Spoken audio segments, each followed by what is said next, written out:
Hi, I'm Hannah Brown, and welcome to Better Tomorrow. My absolute favorite thing to do is have a heart-to-heart talk with my new friends and my best friends, where we sit down and talk about all the things like relationships and love, faith, and self-care. And of course, the little things as well, like the struggle to figure out what to eat tonight. All in all, I really want to ask, how am I better today than yesterday? And bring artists, entrepreneurs, and friends along on the journey. So join me on the journey, will you?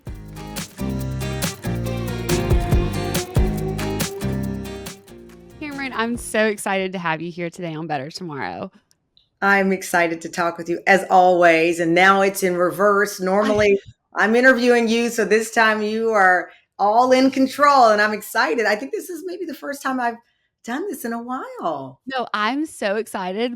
And I was thinking about that too, because I've had the privilege to be on the Tamron Hall Show.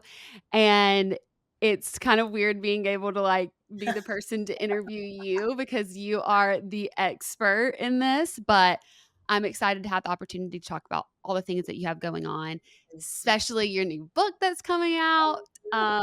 It's This is coming out the day after. Yeah. You guys will be able to see this in stores, but watch where they It's in stores hide. right now, released March 12th. And now it's red hot. Get them while I they're available. I am so excited to get into that, but I first want to just kind of go back a little bit to your beginning of how you got into journalism and what made you decide to choose this as a career for yourself. Was this always the dream? Yeah. Well, I have to tell you, I grew up in Texas, I think, as you Mhm. know. And early on in my life, I was always very curious about people and in a way that got me in trouble because I was precocious and I'd ask a lot of questions that kids, I guess, wouldn't ask, but I wanted to know. I was very much a talkative kid, a surprise, surprise, but one that, I preferred the company of my older cousins and the older people in my grandpa's neighborhood in particular stood out because he lived on just a classic small town street where everyone knew each other and a lot of the population by the time I'd come around they were aging and I was just curious about their lives and I was a kid who could stare at black and white photos for hours and just want to know more. And for me, I can't think of another career that ever crossed my mind. I ran track for many, many years and toward my late high school years, um, just wasn't as fast as my competitors. I'd always been the fastest, and life kind of, no pun intended, caught up with me. And so my Olympic dreams were not meant to be.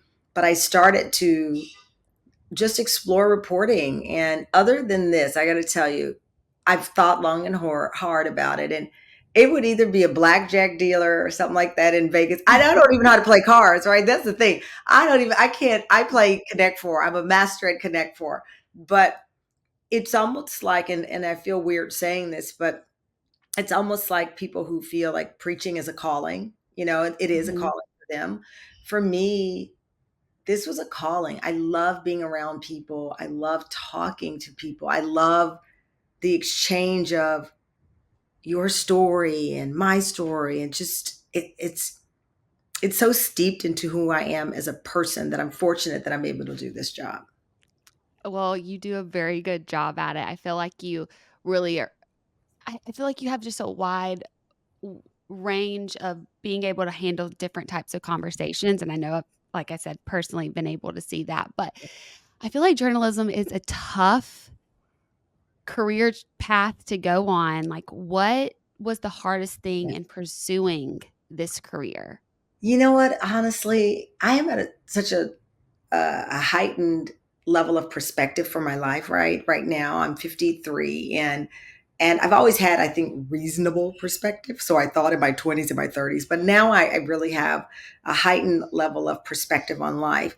But very early on, to answer your question, my grandfather couldn't read for a living, right? And Mm. I could not read at all. And I make my living with words that he couldn't read. And my mom was a 19-year-old single mom. She later married my father who raised me, the father God meant for me to have, who was in the military and was a great dad, great dad. But I always had people around me who gave me perspective that this job while it is challenging in some ways, there are so many harder things, Hmm. and I'm very fortunate to have been raised by people who they didn't beat it down. My family, we don't do that. Like, it could be worse, it could be better. We're not that family, because Yeah. my reply as a child would be like, well, I want the better side of that. So Yeah. I don't fall for the it could be worse, it could be better, because we could do that all day. That's that whataboutism. But they gave me great perspective in how do we define hard? What do we define as challenging? And when I talk to young women in particular who are entering this business, I tell them, if you're always looking at the roadblock or the bump, you can never see the road. Just like you in your life, Mm. And so I always, and that's not me pivoting out of answering that question, but that's me saying, if anything we want in this world is limited by the bumps in the road, the roadblocks, we're never going to get to our destination. And we I have mean, great things to yeah, accomplish. I love that. Where did that? I feel like that's a real belief in yourself to be able to have that. And I feel like that can be really hard to possess for a lot of people because of the bumps in the road, maybe the circumstances that you grew up in. Like, Mm. who instilled that in you, or do you just feel like you've always kind of had that internally? I think it's evolving, right? Part of, again, where I am in my life is recognizing that, for example, self-confidence. It's not Mm-hmm. a destination. You One day you feel confident, the next day you don't. Mm-hmm. Self-esteem, worthy. We've been talking a lot about, worth, right? I'm worthy of this. Some days I don't feel like, oh my gosh, it's we make life in so many ways this endpoint of goals, right? I'm going to be confident, and forever and a day, I'm going to be confident, or I'm going to, the adage of, and it is true, we say things to ourselves that we wouldn't say to other people, right? I'm this, I'm that, Right. and we beat ourselves down. But on our best days, we shouldn't do it. But there are still days it seeps in, right? That we get distracted. And so for me, again, to answer your question as honestly as I can, it's a daily progress. It's like a daily process. Some of the things I'm saying right now, I might not have even believed 5 minutes ago. Mm-hmm. You just have, it's a constant, it's a control alt delete. Back in the day, you'd reset the computer. Yeah. I look at life as a constant ability to control alt delete, that bad thought, control alt delete that self-esteem road bump that you hit. But it doesn't mean it completely wipes it away like a computer. It's there, and you're going to deal with it. And I'm not a buckle up buttercup kind of, no, I'm not like that, because Mm-hmm. I know that there are days that I'm in the same seat that we're talking right now, as confidently as I'm hopefully projecting myself to you, that I've cried. Yeah. I I feel like what you're saying is it's kind of like a choice every day to decide, like, I'm feeling this feeling right now, and you're not saying that you have to like push Yeah. that aside. You can actually feel it, but like, what's your next step? And how are you going to choose to get back up on the horse or decide to do it a little bit differently? And And that's I, that's life. That is life. And I feel, and I know a lot of people dump on social media, and there's a place for that, but there's also a lot of good that comes out of it as well. And I think some of the empowering things that I see on social media from young women in particular, some of the entrepreneurial spirit that comes out of it as well. I mean, so many businesses have been started just like on social media. For someone saying, "I do this," and they start the business, and they take off.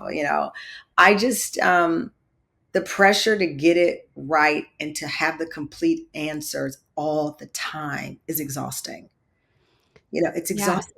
It's a journey. It's a journey. I write down little words, and smile is a big one for me. So when you walk in my home, I have this big neon art piece, and it says smile, and I judge people if they, so you just smile. I said the word Yeah. smile. That's my judgment, right? That I don't judge people on any other thing other than if you hear the word smile and you don't smile, not There's someone something saying, wrong. "Hey, honey, smile." No, not that thing, but just smile. And so I will sometimes for myself, I'll just jot down in the middle of a show. Sometimes I'll just jot down the word smile if I'm not feeling it. And those words of affirmation, the intention of wanting to smile, the desire to want to smile will take over your body. And that's what I like about those things. Oh my gosh, I have right behind me, I have this big board of like things that I hear or, pictures that I see that inspire me. I'm about to right after this, I'm putting a big sign that says smile because I mean, I watched that actually happen with myself. And yeah, like those constant reminders around you that can Yeah. like change your perspective so that you can go after the things Right. And that, that's what I mean about the road bump, right? yeah. Focusing on the road bump changes your perspective when your Mhm. eyes should be on this great life, this road that you have an opportunity to get on and pursue the things that you desire. Absolutely. I love that. I can remember when you joined the Today Show because I watch the Today Show every single morning. So I remember when you were like added in, and my mom and I were obsessed with you because I said, like, I wore bright colors today because we love the way, like, your vibrancy that you brought to that whole ensemble. And of course, like, you're so talented, but like, Thank there was you. just like a light about you. And like, literally, my mom would call me when I went to college and you were on the show, and she'd be like, "Do you see what Tamron was wearing today?" Meanwhile, I'm in a Obviously, muted tone today. I'm yeah. all boring today. I got to go get my kid from school. I'm in a boring outfit today. No, but like you brought something like so different. Of course, like making history on that show, but also just like this brightness, like for people like me who watch every day. So it's been so cool. Like I don't think you understand. Like me being able to like go onto your show and then like be able to have you on here. Like y'all were my like people that I was obsessed with because that's what I watched every single morning. And I was Um, the same way, so that's why it was such a big deal. I yeah, remember the first time I saw Katie Kirk on, and they were outside in the plaza, and she turned around and told somebody, "Chill out." And I was like, "Oh my god, a news anchor who sounds modern." And she was like, her short pixie cut, all of yeah. that, and it was so refreshing. So for me, when I got on the show, like you, I was like a fan being let in the room. I couldn't believe it. I was truly, and am truly, a fan of morning TV. I tell people it's such an intimate form of communicating because in most cases I'm at home and you're in your pajamas, your hair Mhm. is a mess, you're brushing your teeth, you're finding your kids pants, and it is the most hectic and vulnerable part of your day in the morning. That's why when you're dating, we've talked, you wake up in the morning, that's the most vulnerable time that person is going to see you, and that's when it's real. The breath, the this, the that, all the other things that are not perfect in the morning. And so for daytime, morning TV, I should say, I've always loved morning TV because it is an opportunity. Although I can't see you obviously from the TV, I know that it's the most vulnerable part of your day. It's the most insecure a lot of times because now you're looking at your schedule. You're thinking about all the things you have to get done and you're out of sorts. And now I get a chance to be in your home and hopefully make you smile, Mhm. feel a little bit better, give you some information on your day, whatever it is. So it was surreal. And that was like a great moment of accomplishment to be part of that. Yeah, I mean, you're the first voice I sometimes heard in the morning, and, like, yeah, it's such a p like, I feel like a pinnacle of, like, a lot of people's career. Yeah. How did you feel in it? Like, Mhm. was there ever, like, times where you felt like that imposter syndrome come through or, like, fear because everybody wants that job Yeah, in I your did. you I know, did in the show? toward the middle of this. I was there about 10 years under the MSNBC and NBC umbrella. I think Mhm. maybe the last couple of years because it's an ensemble, right? Mhm. And you are there communicating in this beautiful melodic way with a group of people. But that said, you're under the news umbrella and you're not allowed to be yourself, right? And that's why this book that I've written, Watch Where They Hide, Jordan Manning is inspired by my career. She's a forensic scientist turned journalist who's solving crime. Two of those things I've not done. I've not solved any crime. I'm not a forensic scientist, but I wanted the reader to see what it was like for me in many ways in the newsroom. So she is inspired by me, not the total sum, but there are moments to your direct question of imposter syndrome that you see Jordan feel because she wants to do more than report. She wants to get involved in solving these crimes. My imposter syndrome was more, I laugh out loud. I laugh loud, Mhm. and there were times that some people would write and say, "Your laugh is too loud," and I'm like, "What?" Well, ah, that's why I loved you because you like were exactly, yourself. or Yeah. even, thank you for the compliment about, the way I dress. I had people occasionally write, that, too bright, too loud, too many patterns, too short, you're over 40, that dress is too short. And you read these things and the instinct is to go, screw you, I'm who I am. But you go home and suddenly you're like, oh, am I too loud? Wait a Mm. minute, was that top too loud? And oh gosh, well, maybe they're right, right. You hear it once, you hear it twice, like maybe they're right. And what I started to realize is that, a show like the Today Show or a network morning show, it has a beat, right? It has this kind of lo-fi beat, right? It's just like Yeah. it's smooth. And so maybe I was a little loud for that drum beat. Maybe my clothes were a little too bright for that. But that doesn't mean, and it didn't mean they didn't fit into somewhere else. That Yes. said, the majority of feedback that I got from our viewers, over the top supportive. And I'd walk around and people was like, I love you on the Today Show. So that's why when I left the show under those circumstances, I honestly, I'll tell you that I left on a Tuesday, no idea that I wasn't coming back. It was a very abrupt breakup, if you will.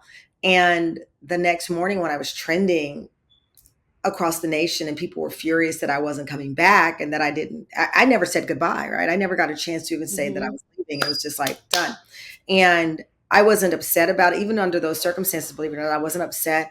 I was, I was deeply inspired and encouraged that people went online and expressed their views, some more harshly than others. But at the end of the day, it was, I have a place in TV Hmm. in my authentic form, Yeah. in my loud laugh, in my constantly crying when someone tells me about their journey. They call them Tamron tears because I can't hold tears to save my life. That it has a place, and unbeknownst to me, it would have a place in two ways, right? It has a place in my own daytime talk show now, 5 seasons in. When I won an Emmy the first season, I was like, they must have messed up. Who voted that? It's all still very surreal, but the person that I am in my authentic way had a place. Hmm. It wasn't there. I just never could have imagined it was going to be a daytime talk show. Yeah. I mean, one thing my therapist has been we've talked about recently for me, and one of her things that she said to me that's really stuck with me is you can't stand out and fit in at the same time. You cannot, You and she's can't. right. She's right. And Yeah. and there's a part of us that wants to belong. And Oh, yeah. sometimes we'll put on masks to be able to be in the thing that we think we're supposed to be in, and it's like, oh, okay, so I'm not supposed to be this way. Yeah. But that is not allowing you. That's just you're trying to fit in with I that wish and you would not say being. that. I'll tell you, I've never told anybody this, Hannah. So I, I don't know when it happened, but I have a dear, dear friend, Johnny Wright. He's my hairstylist. He's been my hairstylist for 25 years. And so, you get to know your hairstylist. Mhm. And he said to me one day, I don't like you on that show. And I said, why? He said, because that's not you. He said, Mm. it's just not, that's not the you at home, right? He was like, you are so curious about people. You like to, and he's like, those segments are too short. They're not, he's like, I can tell it's not you. Yeah. And I, it was weird to hear because again, I thought I was doing a great job and people say I'm doing great. And I've been able to, the Tam fam that exists today started on the Today Show, right? So the people who love Raise me. my hand. Yeah. But what he was saying really was that the format of just quick interview, move on was not me. That Mhm. he felt that I shined and that I was more connected in a more comfortable, like sit down environment, which is why when we did the show, even when you were on, I tell people, I want folks to come on who are going to talk. I want Mhm. to have a conversation just like we're having now versus compartmentalized. But yeah, it was a big moment in my career to get that. And then to be able to rebound and reset, control alt delete, and say, okay, I can't be a part and try to fit in and try to also have an individual impact. And when I was creating my daytime talk show, as more than a few people told me, you got to do it this way, you got to, and they were just giving me a template of how everyone else had done it. And I was determined that was not going to happen. And I had to find my power and my purpose.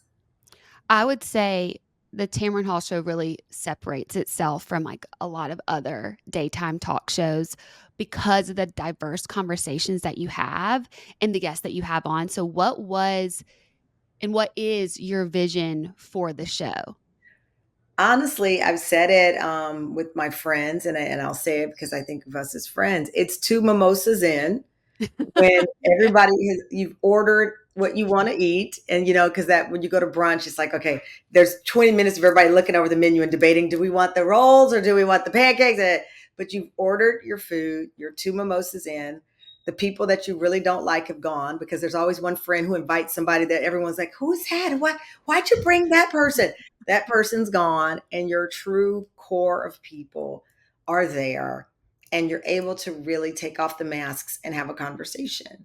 And so that's the show, right? That's the feel of the show. That's my prayer for the show, is that I don't care who you are, what race, what gender, where you're from, that you feel like I can connect to this vibe. Every topic is not going to hit home. You're not going to end every show going, yes, Tamron Hall, yeah, no. But it's a relationship. Mm-hmm. And so the goal of the show, from the day it launched in 2019 to now 5 seasons in, is a relationship. And it's a relationship that you are able to have even with me being in a whole different room. Totally. That was kind of goes to my next question about I feel like knowing how to create a space for people to feel they can be vulnerable is a skill Yeah. that is really important for us for creating connections. Yeah. And even more so like for your career. So like what are some big lessons that you've learned in your career that has helped you be able to create that space for people to connect and invite in those vulnerable conversations that like you could tell other people maybe don't have a talk show but are wanting to be able to be a person or provide a space for to create that type of I learned that. conversation. I'll be honest with you. I learned that lesson in many ways, but one in particular that set me on a journey that I never expected was after the death of my sister. I've talked publicly about my sister being the victim of an unsolved crime, but also um, enduring domestic violence in her life. And I didn't know how to talk to her about it. And, me and family members thought, tough love, you can get out of this. You're stronger than this. You're better than this. All those things that you think are helping and inspiring people sometimes puts them in a box of fear. And so for me, looking back at that relationship and looking at the work that I do with survivors of domestic violence in particular, it's learning to listen without judgment. And it's hard to do because we all go in with, an opinion, Mm-hmm. right? We go in with a thought. It may not be an, a big negative opinion, but you go in sizing people up, right? We all do. Mm-hmm. And I try my best in my prayers, in my intention, in every part of my being to let that person's story live and let me be a listener of that story, or in the case of the talk show, a facilitator of them being able to share their story. I want to go back just a little bit because there was a time like you kind of talked about there was a time you went in one day thought you had a job the next day you Yeah. didn't and there was a period where you were unemployed. Mhm. I feel like a lot of people find themselves in those situations when they have to leave a job or and don't really know what to do with that in between time. How Mm. did you, from somebody who started working at 14 years old, how did you navigate that time and how did you stay resilient to be able to get your own Oh my talk gosh. show TV? Like that's huge. But like Well, what did it's you do? Well, I fell in love for the first time in my life in a very substantive way, where I decided it was time for me to explore marriage. I was never anti-marriage, but I also wasn't like in hot pursuit of it either. I Yeah. was And just this like, was in the sorry, yeah, I'm sorry. This was in 29, the in between time? yeah, Oh 2019. wow. I broke up with my employer. I guess that's the way to say it. Mhm. And I was invited by Clive Davis to come to his Grammy party. And I jumped on a plane. I didn't have anything else to do. Jumped on a plane and ran into my husband, who I'd known, like kind of surfacely. and started chatting through this weird circumstance there. And we just kind of kept in contact. And I had time, right? I had time to vacation, and I'd never taken a vacation longer than 5 days in my life. So now I had an indefinite vacation. Um, I thought about motherhood more, and was that an option once we met each other and had a very honest conversation about, like, okay, if we're going to see each other, these are the things I'm thinking about. Not necessarily things I want, but these are things I'm thinking about very seriously about my journey. And then also, I went on to, thankfully, because of the way that the situation ended at the Today Show, people wanted to book me to talk about being resilient and getting up and my journey. So I was on the speaking tour for like 2 years. But what it gave me was an opportunity really to start taking notes on what people were asking me in conversations. And so I built a lot of that first season off the things that people were talking to me about. Late to the party mom at 48 years old. How was I keeping my confidence and resilience? How did I build this business? How did I stick to myself and my guns on building the show? So I made those topicals in the show. But most of the time, honestly, it was the first time in my life that I was able to say, my work does not define me. When I Mm, was 18 years old, I got a book called A Path of Light. And it's not even in publication anymore, but I got it when I was 18. And the book had a passage about, who are you if there's no title underneath your name? If your blank card, your business card just says your name, who are you? And I got that book at 18. I'm now fired at 45, 46. All of those years, I carried that book around, and the meaning of that finally mattered. mm, I needed to put it in use that day in that moment. And that's why my my confidence stayed high. Um, I started to draft out what I wanted next, this talk show, and I didn't want to go into meetings just saying a talk show. I had a very specific idea for the talk show. I knew I'd done the work. So I would study, honestly, I would go on YouTube, I'd study old talk show sets. So when I was going into the room, I'm like, I want my chair this close to that chair. And this, I wasn't just like, oh, great, I want to talk to some people. I had very specific ideas about the color, the lighting, I had different talk show moments that it resonated. So I was dogged about how I was presenting myself in this idea, because I didn't want anyone to think, oh, she just thinks she's coming in and she wants a talk show. I came in an executive producer of a talk show. mm. I love that. And that shook up a lot of the executives that I was meeting with. I feel like there's been times in my life where things have been slower and I feel like I've gone both ways. I've let it get me down, and then like right now it's actually busy, but I've tried to allow myself to have some space. I feel like when you create some space for yourself, that's when the real visions can kind of come.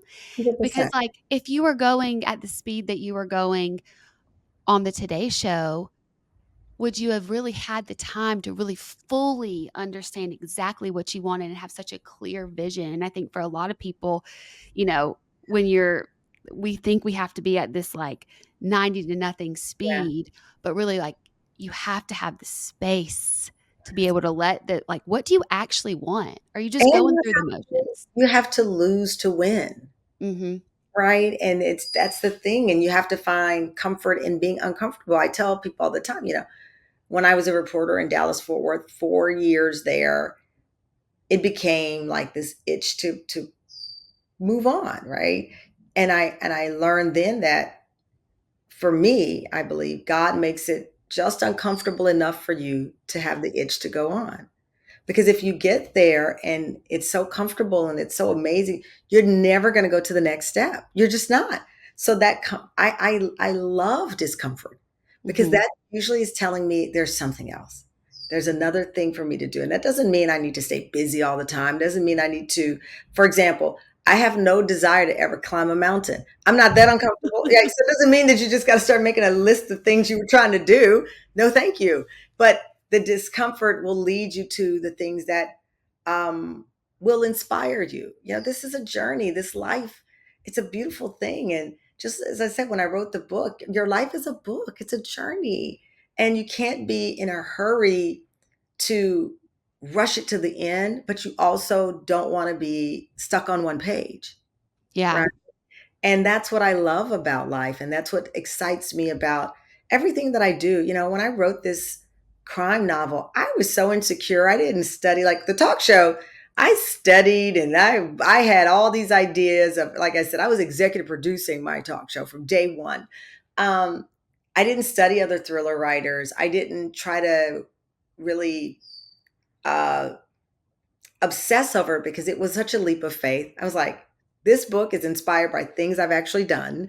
This book is, Jordan Manning is her 30s, and there's a scene in this new book where she's just been out like kicking butt trying to solve this crime, and she goes on a date. And the guy asks her what she did, and she's like, "Oh, I just went to some flea markets looking around," because she's shrinking herself down because he thinks she's a workaholic and he thinks that she's never going to be ready for a family, and that's where his head is. And rather than her saying, "This is what I did," and wanting his support, or saying, if he's not going to support what I do, kick rocks, she shrunk herself down to become this perfect little, date that she feels that he's looking for because she doesn't want to be alone. And so those were all important beats of her. She's not just this, crime fighting, somersault, action character. She's a 35-year-old woman who's asking herself, I love my work, but would a chance to be in love be more fulfilling? Yeah. Her friends, one of her friends is getting married, and she's got anxiety about the fact that she is the bridesmaid again, and she has no date for this wedding, while also, you know, being consumed with this huge case in front of her. And that's the irony of life, right? Think about yourself, and I'm sure anyone listening, how many big things you have going on in your life, but a little love string might be pulling your heart, or a little, where am I? Who am I supposed to be? Pulling at you. And through this character, I was able to reveal a lot about what it was like for me as a journalist, with a little fiction tied in, because I'll tell you, I'm not jumping into any dark rooms to bust anybody. But, but it was a big, big jump for me because I hadn't done it. I'm in my late 40s, and now I'm 53, just finishing this one. And I wanted people not just to hear that I'd written a book or a novel, I wanted them to see again through me that opportunity that we all have to keep writing our chapters, keep front of mind that we're going to be afraid, but don't let fear hold you in place. Don't let it put you in a complacent space. And that's what this book was for me. It was a chance to step out from the success that we're having with the talk show and say, like I did when I was going through the many, many rounds of IVF, there's so much more to this journey. Let's see how it goes. I really am so excited about this book, but I'm also curious, what made you have so much going on, Yeah. and tackling and taking on writing a book is a massive take on for someone. What made you want this to be the next way that you kind of diversify your career? I thought it was the thing that I found most exhilarating. It's the thing that made me feel most vulnerable. I'm not going to be a singer, so you will not be getting any albums from me. Um, I um, I just found it, when I looked at the things I'd like to do, it was the thing that scared me most. Yeah. Um, but I thought it was also something that people didn't expect. I've been approached about memoirs and beauty books and inspiration, journals and things of that nature, which I figured there'll be time to do. But Mhm. this thing, when I went in to pitch this book, and there were publishers who wanted to meet with Tamron Hall, I'm sure they had their ideas, preconceived notion, going back to what you asked me earlier, of what Tamron Hall was going to pitch, right? And then I say, well, I've got a crime thriller with this character, Jordan Manning. Her name is taken from Michael Jordan and Peyton Manning. She's in her 30s. She's a mess over dating. She and her friends love nothing more than a good red bottle of wine, but yet she has this overwhelming desire to find justice in the cases that she's reporting. And they're like, wait, what? We weren't expecting that. We thought, a late to the party mom book or something that they didn't know. But thankfully, every publisher who heard the pitch wanted to buy the book. But it was, and it's still very, I'm so happy that the first book was so had great reviews and folks loved it. But I know that every day I am battling the perception, right? And Mm-hmm. of what I do, of what a woman does, or, wait a minute, is it good? How does she have time? I saw her on a talk show. I saw her on this. Did she really put her name on that, or did she really do it? And that's fun to me. It's fun to show people that you can commit. But as far as time, as I said earlier in our conversation, I'm at the journey of prioritizing and perspective. And I don't give too much energy to things that don't require it. I still get my sleep. I meditate 2 times a day. I do transcendental meditation. I Great. carve out, those times. I think if anyone is lacking everything, it's part of my poor husband who asked for date night last night. I was like, I'm too tired. But I am really in the perspective. My husband says, don't put a 20 on a 10. Don't put, if something requires a level 2 reaction, don't give it a level 10 reaction. And I'm learning that. And that allows for me to have more time, Mm-hmm. things that I want to do. This weekend, me and my son, we're going to go to see the Harlem Globetrotters. And then the next day, we're going to go to Barnum Bailey Circus. But during the week, it was just a lot of home time, quite Mm-hmm. honestly, because of work and his school. But it's putting things in perspective. And that's my advice for women, people in general right now. It's what is your ability to put what's important in perspective and your reaction to the things that are not important. Put it in Mm-hmm. perspective. What can wait? What will be Yeah. okay on the back burner? That is something I really need to hear because I can get so overwhelmed by the to-do list because Yeah. I'm trying to learn how to like look at each thing on the list and the importance of when it needs to be get done. How much time do I need to spend on this? And like for me, I have a little bit of ADHD going on. So like even learning to put some like time, like an actual timer on my phone, be like, Yeah. this is how much time I'm spending on this today has really helped me. I've still got a long ways to go.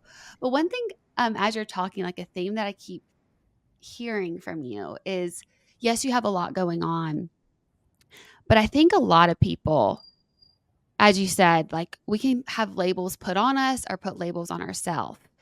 And I feel like you've taken a lot of time and are like have gone on a journey of like you're a mother, which is Yeah. amazing, but you're also this career woman. Now you're an author. You celebrate your womanhood. Like how have you found that balance? Is there a balance? How do you navigate what other people think of you and um really able to be your whole self? I think for me, I don't know. I think you've heard this, I'm sure, from many other women and people. I don't know what balance looks like. I don't know what that Yeah. is, right? And I'm not seeking it, quite honestly. It's like me, I'm also not seeking Bigfoot. I don't Mhm. know if it exists, but I don't care because I'm not seeking it. I'm not seeking balance in my life. I'm seeking perspective. As far as what people think of me, I know that my goal every day of my life is for every human being that I encounter to know that I'm rooting for them. The Mm, people that watch me on the show, I hope they know that, the conversation is about rooting for people and learning at its core. And anything else anyone thinks I can't control. That's again the yeah. perspective, right? The 24-year-old me or the 30-year-old me may have put a lot more energy in that answer. But here's the deal. What is it going to change? Right? It's not. Yeah.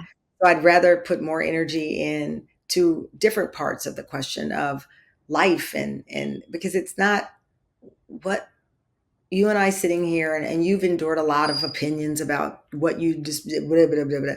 What is it going to change? That doesn't mean that you don't care because like you're a caring, loving person and we all want the world to see us as our authentic self. So there are times when, especially season 1 of my show and being an executive producer, I had to make some hard decisions and it resulted in some negative press. Um, and my mother called me one day and she said, they're saying this thing about you and it's just not true. And she was crying and she was just so upset.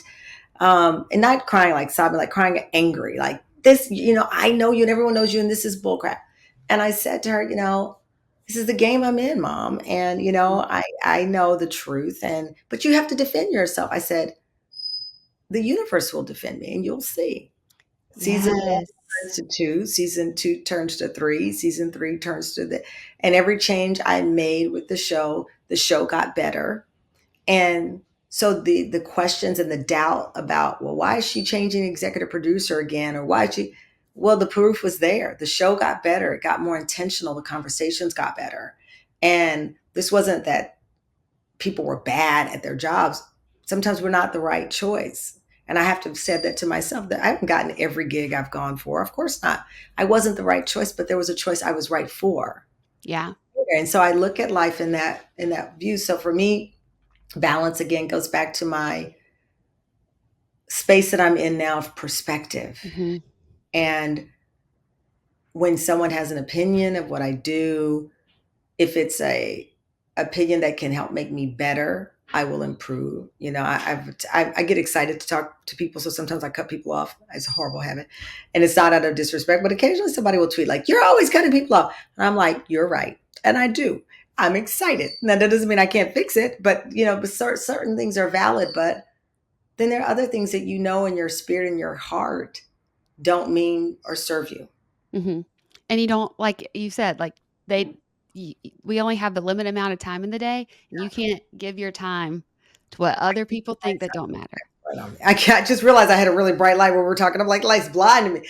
Um, no, yeah, that's how I feel. I truly feel that way. And I think that if you're going to find your greatness, if you're going to find, and I don't mean that in this like, TED talk kind of way, and no diss to TED talks, but we all have this. I mean, I'm Mhm. raising a 4-year old. So a lot of what I tell myself, I'm telling him, and I see his eyes react when I'm like, that was an amazing kick. And he's like, girl, that kick was okay. But I'm like, you got it. Because we all want that sensation and feeling of people rooting for us. And Mhm. it's natural to the human. And we want people to celebrate our work and our decisions, but sometimes they don't. Yeah, And you have to put it in perspective. totally. I'm I want to kind of go back to your inspiration with the new book and just the series in general. Jordan Manning is loosely based on your life and your time reporting crime. I My question is, when you report crime and you like have, I mean, you have some of these really horrible mm, truths about life Mhm. that you experience. And I know, like, I've suffered Yeah. tragedy in my life, and I know obviously you have too, with um, your sister's murder and case still ongoing. Like, how do you not bring that back Mhm. home? Mhm. Well, first, you do, right? Yeah. The cases that inspired, and this latest book, Jordan is looking into the disappearance of a mother of two. Her name is Marla, and it's inspired by two real cases that I covered of two women whose lives were ended by people they love. One case was in Oklahoma, and one she lived in Virginia, but her body was found in Michigan. And I could never shake the thought of what happened to them and many others, right? To be quite honest with you. But those two, um, the case in Oklahoma happened. I covered it when I was pregnant, and she died pregnant. Mm. And that I remember being in the audio booth reading that, and it just changed me. And then the other case was one of just great deception and betrayal, and it struck me to my core of how you can be in the same room with someone and you think they love you, and it is just an unimaginable evil. So those two cases inspired it, but you're not meant to go home and forget those things, right? You're not meant to, for example, one of the things I grapple with living in New York City, and I just had a conversation. I love you for bringing out these vulnerable things, but I'll tell you, I was my son walks to school, and there is a corner where there's a person who's experiencing homelessness. Hmm. And every day I'll start crying. We walk by, and I grapple with how to make sure my son is not desensitized to the fact that we walk by someone every day who was someone's child one day. Somebody brought that human from the hospital with great hopes and dreams and desires for them. And for whatever reason, this is where their life is. And on the other hand, I think, wow, I'm walking with him and I'm explaining to him that life is not this straight line to perfection and happiness, and trying to breathe in compassion Mm-hmm. when you see someone like that. So it's a ongoing thing that I'm dealing with in my own life every day living in New York City. But with my life as a reporter, I would sometimes read a script and go back and change it. And, we have beautiful writers that are writing, and sometimes you get in the hunt and you write things and I say, that was somebody's sister. That was Mm. somebody's parent. That was, they'll never have a birthday or prom. So you're not supposed to go away and forget it. Uh, you are, and that's why, going back to asking why this particular book, I really wanted through Jordan to explain some of that, to in real time with writing, um, bring back front of mind those feelings that I had on a couple of times where I just was like, the world is shitty. How can somebody do this to somebody else? But then at the same time, wanting to give their families a voice and Yeah. giving them my microphone as a weapon of, calling out truth to power and calling out the wrongs and saying we have to focus in more on these things. Like it's a whole nother podcast conversation another day, but Yeah. it's, that's, you're not supposed to see a car accident and not wonder, wow, I hope they're okay. You're Yeah. not supposed to. And reporters, at least the kind that I am, I don't aspire to walk away from something and not think about it later. One last question. It kind of goes along with what I just asked, but it's an election year. You've obviously, your life is dedicated to sharing stories, the news with people. It can be so negative, Yeah. and you can see like it takes a toll on a lot of people's mental health when they wake up and that's all they're hearing is all the bad that's going on in the world. How, like, what would you say for someone like this is your career, but like what would you advice would you give people who are seeing their mental health being taken toll about just realizing that the world can be cruel and hard? The world has been cruel and hard since the day, the Big Bang Theory Yeah. happened.